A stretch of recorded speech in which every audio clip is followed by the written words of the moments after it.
The new moon in Gemini on Sunday, June 18th, has very ethereal, magical, and spiritual vibes as it's squaring Neptune.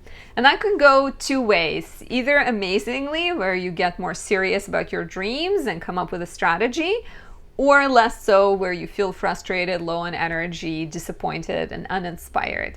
Let's talk about it in depth and break it down for all 12 signs.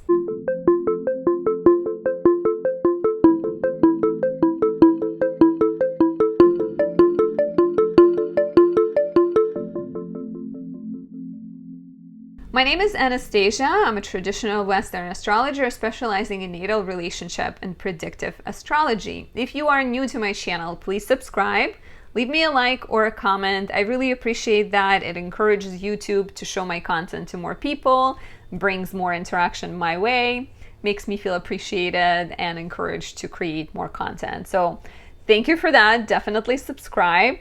And if you've been here for a while and you leave me comments on a regular, thank you so much. Before we dive in, if you'd like to work with me, you can always book a reading at AnastasiaDoesAstrology.com, my website.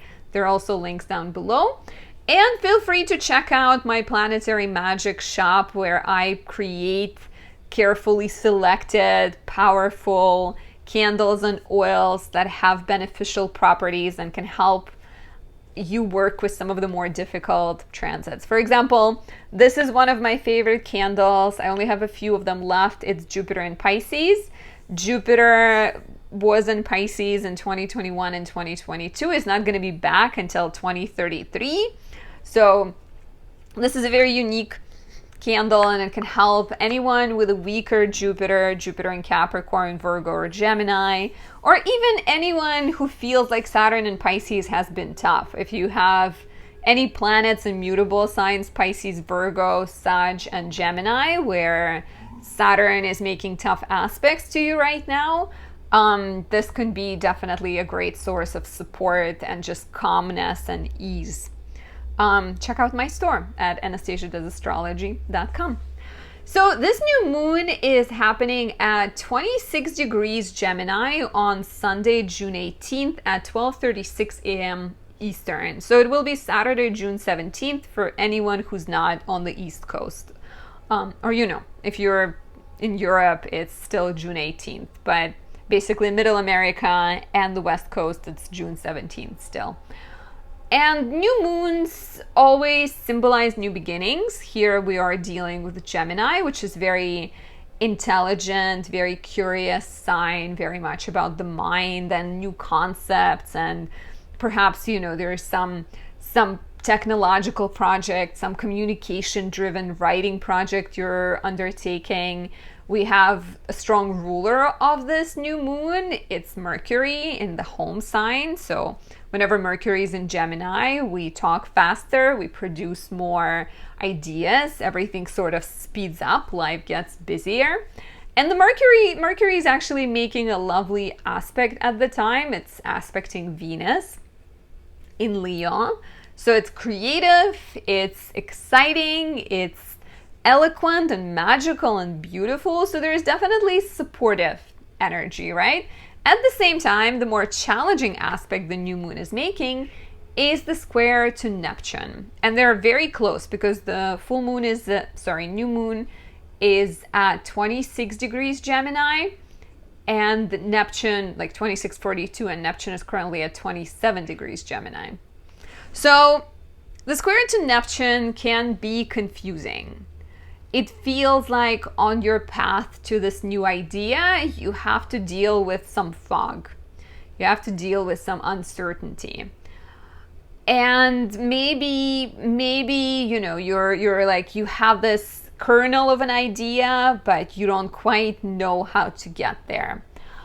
And the constructive way of working with this transit could be following the dreams, but doing so with a very intellectual, mercurial attention and care and patience. So have some thinking, come up with a structure, come up with a plan. When you're setting down your intentions and you're journaling on the day of the new moon, make sure that you are being not just a dreamer, but also being thoughtful and kind of strategic, right? Mercury, or not Mercury, the new moon squaring Neptune could be not so much analytical, like it could be harder to be very exact with your plan, but as long as you are trying, right, as long as you're working, this could be lovely. It's very there's like emotions of Pisces or feelings of Pisces, escapist tendencies of Pisces, dreams of Pisces versus the mind of Gemini. So it could be there's like tension between the mental and the rational side versus the dreamer, and if they're fighting, you can, like, one will win or the other, right? Like the mind can overthink things, or the Pisces energy can escape, and perhaps instead of coming up with a plan, you dream away, you drift away, you kind of let yourself get lost and not acknowledge this energy. So try to be more structured, try to be more coherent, but perhaps lean into creative projects and lean into dreams, and just don't kind of push them aside, but make sure you're still staying mercurial.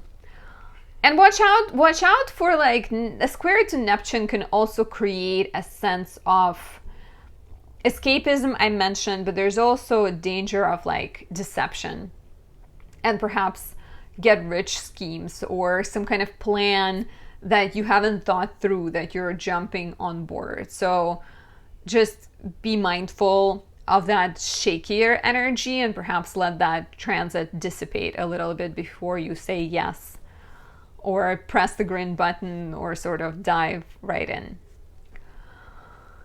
Let's take a look at the 12 signs and see what this new moon can bring for you. If you are an Aries rising, there's a new moon in your 3rd house and a square to Neptune in the 12th. So very interesting. 12th house Neptune is some kind of self-defeating tendencies in your life or in the life of people around you. A new moon in the 3rd to me feels like exciting new idea, where maybe you are starting a mental project, maybe you are connecting with a sibling or a neighbor and starting to have a blog together, right? Or you are conceiving of a business, or you're conceiving of a story. It's a very mental, it's a very busy energy right now with Mercury being in your 3rd house. And even Gemini season happening currently, right? Very quick, very exciting. But the square to Neptune in the 12th says that there is something in your blind spot that needs to be looked at.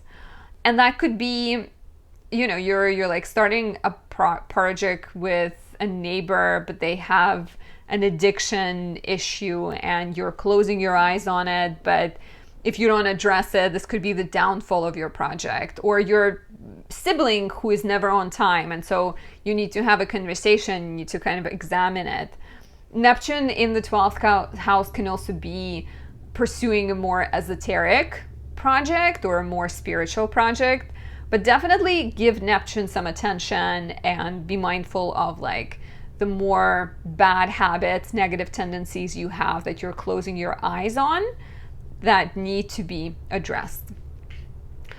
If you are a Taurus rising, there's a new moon in your 2nd house and it's squaring Neptune in the 11th house. So new moon in the 2nd is new beginnings in terms of things you value, new beginnings in terms of finances. So you may be investing into a new project, you may be starting a new job, starting a business, or starting a new role in your life, whatever it might be. And as there is a square to Neptune in the 11th, you are on that path to start new things and start making more money. You need to examine your relationships with the collective. Perhaps you need to rely on other people, but you don't have clear agreements. You don't have, or even with Neptune in the 11th, maybe there is a friend who's dragging you down, or there is some kind of commitment, some kind of social commitment that is holding you back that you need to examine and release, right? Your your values versus the values of other people. And there is always a way to bring those two together and have an honest conversation, or maybe even establish who's in charge, right? Establish who decides what. But there's definitely could be tension between what you're trying to accomplish and what your friends expect of you, or what your responsibilities are to the collective. Don't be afraid to release some kind of engagement or release some kind of relationship that is dragging you down. If you are a Gemini rising, this is exciting. There is a new moon in your first house of self, personality, health, well-being, personal growth, and projects, right? So you are reinventing yourself. However, there is a but. This new moon is squaring Neptune in the 10th house. And you have these kind of dreams that maybe are not formed. Maybe there is some kind of desire that you have in terms of your career that is not clear. And so you really need to clarify it. Or Neptune in the 10th house can actually be a source of confusion. Perhaps you have something that you're engaged in. It could be your job that is draining and not allowing for personal self-expression. Or it could be just, like a sense of not, I feel like I lost the example. So something in the 10th house is confusing. So basically you really need to clarify what is it you're trying to accomplish. Or like a tendency to sacrifice, right? Like the 10th house Neptune can be like a tendency to say yes to too many things, or a tendency to go in too many directions. So with a new moon in the first house, I think you're getting encouraged to clarify what is truly important to you, what is truly authentically yours, and what is your message here, right? And with Neptune in the 10th, you can still achieve a personal dream, or you can achieve your professional kind of goal, but you need to potentially release something. You're starting a new thing, but in order to get there, maybe you need to let go of an old job. Maybe you need to come up with a schedule. Maybe you need to come up with a way of saying no to things, because if you don't say no, you run a danger of spreading yourself in too many directions. And let me know how this resonates in the comments below. If you are a Cancer rising, there's a new moon in your 12th house, and it's squaring Neptune in the 9th. So a new moon in the 12th house is a chance to find more rest, a chance to slow down, a chance to examine your engagements and prioritize spiritual ones. You are very much looking at your shadow self or at your hidden self and befriending it, right? New moons in the 12th house a lot of times give you an opportunity to release something and kind of become more clear about what's blocking your growth, what's preventing your progress. But the square to Neptune in the 9th is either a gift where it's calling you to slow down but maybe learn something, or it's calling you to bring a new trip into the mix and figure it out. Or it could be more challenging because the square to Neptune can create a sense of belief that is unhealthy, a sense of an idea that is confusing. For example, you want a break, but you get an opportunity to go back to school and you take it, but then it's contradictory to what you need on some level. So it's not about saying no to the Neptunian matters connected to travel, education, writing, but more about prioritizing and trying to get clear about what do you need to release, which commitments are important and which commitments are worthy, and which beliefs are outdated and perhaps do not serve you anymore. So don't be afraid to say no to something and prioritize your peace and your mental health. But like topics of education and travel can be definitely significant right now, but somehow contradictory to your desire for rest. Let me know how this resonates in the comments below. If you are a Leo rising, there's a new moon in the 11th house squaring Neptune in the 8th. And this feels like new beginnings in dreams, new beginnings in terms of social media. You're taking on a new role within the collective. You are stepping up, becoming a leader, maybe starting to create more, share more. But the square to Neptune in the 8th is a sign of either these new projects have some kind of shady side to it. Neptune in the 8th could be you're signing a contract, but there is some kind of shadow hidden trick or hidden difficulty that you're not looking at. So be very careful entering into agreements, because it may end up that like all of the financial responsibility falls on you.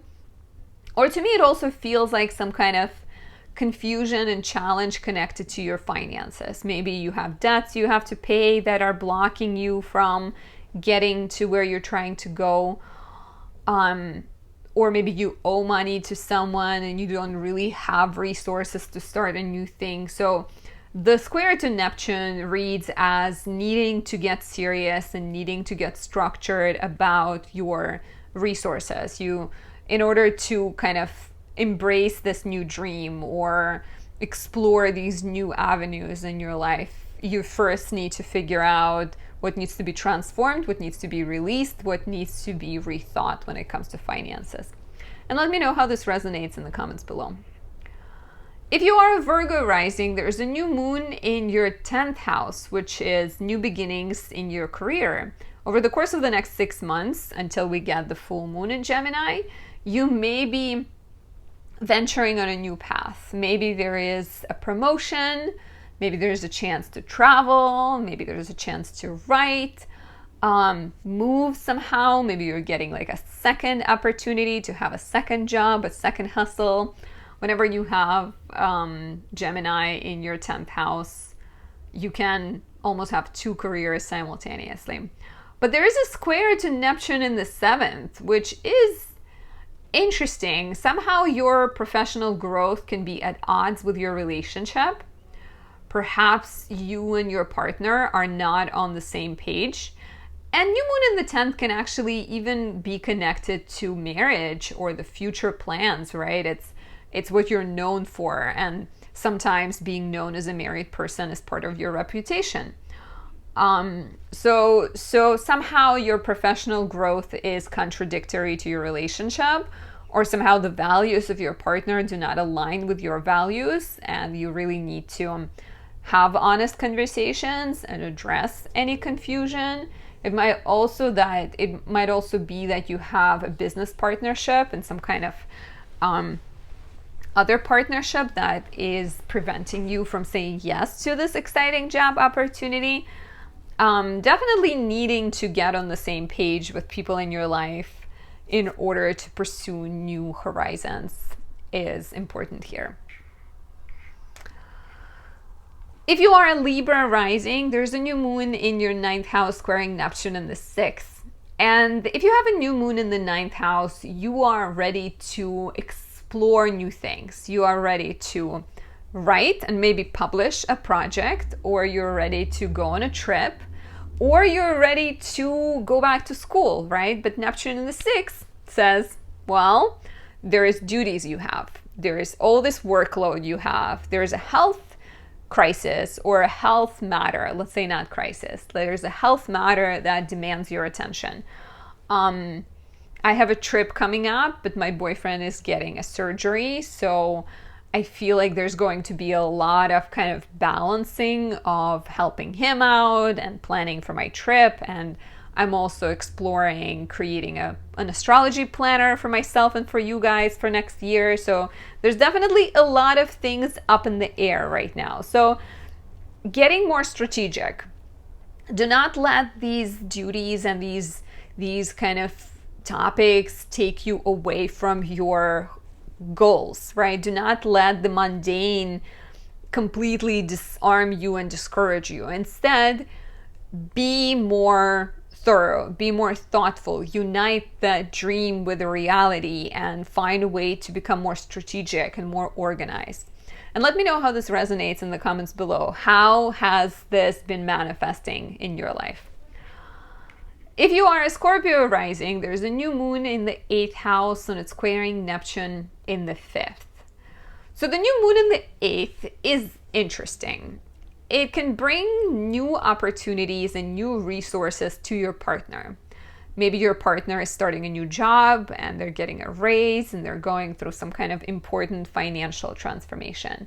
Or there are new beginnings in terms of your resources coming together with other people's resources. Maybe you're opening a joint bank account or you're starting a partnership. You're kind of getting together with other people. The square to Neptune in the 5th to me implies confusion connected to creativity and joy and children. So it can literally be you and your partner disagree about something, right? Like, or you are starting a new things, but you don't quite know what kind of agreement you have, or you don't quite know who's in charge. So be very mindful of the undercurrent and I'm not sure what that is. I think there's like stones that ships want to avoid. Basically, be careful of like the hidden issues or the confusion connected to romance, creativity, and children. So there could be some kind of agreement that you are maybe you're even getting a loan or kind of getting in debt for the sake of your child. So, and the child could be a creative project, right? Like maybe you're getting a loan to get your creative project off the ground. But just make sure that you are not, signing off the rights to your baby and like giving someone an opportunity to publish it. So it's like signing off your rights to the devil. Make sure that you're being honest about these agreements that you're getting into, and do not be afraid to talk honestly about what you desire, right? When it comes to children, when it comes to debts and taxes, any financial obligations. Let me know how this resonates. I'd love to know. If you are a Sag rising, there's a new moon in your 7th house, which is exciting. It's new beginnings in your romantic life. It's new beginnings in your partnerships, business opportunities, new clients coming your way, new relationship coming your way. If that's what you desire, if you're not interested in a relationship, maybe it's just someone bringing you an opportunity. And there's a square to Neptune in the 4th, which either feels like a new opportunity involves moving in with someone maybe, or having a business that runs from home, or it could be more about home and family as a difficulty, living situation as a stepping stone on the way towards the partnership that you are craving. So with Neptune in the 4th, you may need to address certain familial early childhood wounds, sort of like examine your fears, examine your even introduce better boundaries with your family. Perhaps you're beginning to date, but your parents want to know your every move, or your child wants to go everywhere with you. So needing to be more strategic about how you approach things is important here, and needing to be more mindful, because if it has to do with Neptune in the 4th, maybe the new beginning in a relationship is connected to buying a home or selling a home. I would be careful negotiating right around the new moon, and try to be more careful, strategic, and mindful, and like take it slow. Do not rush signing contracts or anything at this time. If you are a Capricorn rising, there's a new moon in your 6th house and it's squaring Neptune in the 3rd. So new moon in the 6th is new undertaking. It could be a new job, it could be a new project, it could be a new diet or health routine. Perhaps you are taking stock of how you take care of yourself and getting more serious about taking better care of yourself. Basically, just getting more serious about your health. coming up with new habits. The square to Neptune in the third, however, feels like either there's already a lot of things on your plate, or there is a very busy schedule that is disrupting your ability to have a good flow in life. So certain things connected to siblings, neighbors, schedule, your everyday commitments will need to be addressed and potentially released, right? Neptune in the third can also create like confusion around definitely your commitments, but also unclear communication, or some kind of, you're engaging into this new relationship. Maybe you're starting to write a project for someone, but you don't quite know all the rules. You don't know how much you're going to get paid. You don't know the deadlines. So you really need to be very clear with how you're communicating, really clear about what you're agreeing to, and be mindful of your health and your ultimate goal. So try not to kind of overcommit to something you don't have time for. If you are an Aqua rising, we have a new moon in your fifth house, which is exciting. Fifth house is the place of joy. It's the place of romance. So perhaps there is a new relationship or a new chapter in an existing relationship. It's the house of creativity. So there might be a new hobby you're taking on, a new project. Maybe you're birthing a child, or you're birthing a business, right? You may be birthing like a creative passion. The square to Neptune in the second reads as financial confusion, financial uncertainty. Perhaps it's a partnership, but you and your partner are not on the same page. Or it's a creative baby, but you don't have enough money to bring it into existence, right? So the square to Neptune can create hazy matters when it comes to money and values, but it's up to you to clear them out, right? Saturn just stationed retrograde in your second house, and perhaps it's the time to get more organized. If you need money for this new creative undertaking, or you need money to put your child in kindergarten, or you need money to go on dates, right? Look for ways to save some, become more serious, talk to a financial advisor, figure out what's worth investing and what's not, and get more clear. Even with Gemini new moon in the fifth house, there could be too many things you're trying to accomplish. And take in consideration how much resources you have, how much energy you have, and what's important to you before you commit to any one of those things. Let me know how this resonates in the comments below. And finally, our beautiful Pisces risings. There's a new moon in your fourth house, and it squares Neptune in the first. The new moon in the fourth house is new beginnings when it comes to your living situation. Maybe you are redecorating. Maybe you are rebuilding your home to be more structurally sound or more fitting to your goals. Maybe you're moving to a new place. Or you're buying, you're selling, it's kind of new beginnings when it comes to living situation. There can also be new beginnings when it comes to family. Maybe you're welcoming a new family member. The square to Neptune in the first feels to me like there could be some illusions you're having. Maybe somewhere you're not admitting to yourself the reality of the situation. Like, you want to renovate your home, but you are busy with a health matter that you're taking care of, or maybe there is a bad habit that is preventing you from growing or preventing you from having a happy family relationship. Maybe there is a tendency to self-sacrifice or put your needs second. Or maybe there's this dream that you have about owning real estate or about moving that you need to get very serious about, and you need to actually come up with a plan and become more strategic and more organized about getting yourself there. Neptune in the first definitely feels like needing to address either certain fears or self-defeating tendencies or matters connected to your health, some kind of physical body type thing that is affecting you and affecting your family, right? Maybe it's the dream that you have. Maybe it's the dream you have about being a parent or about being a writer. But before you get there, you really need to clear some space and become more serious and maybe take care of your health or get more organized. So let me know how this goes. Let me know how this resonates. And I hope we all have a beautiful new moon in Gemini. And hopefully the square to Neptune is very dreamy and very beautiful and imaginative instead of confusing and frustrating. I'll talk to you soon. Bye.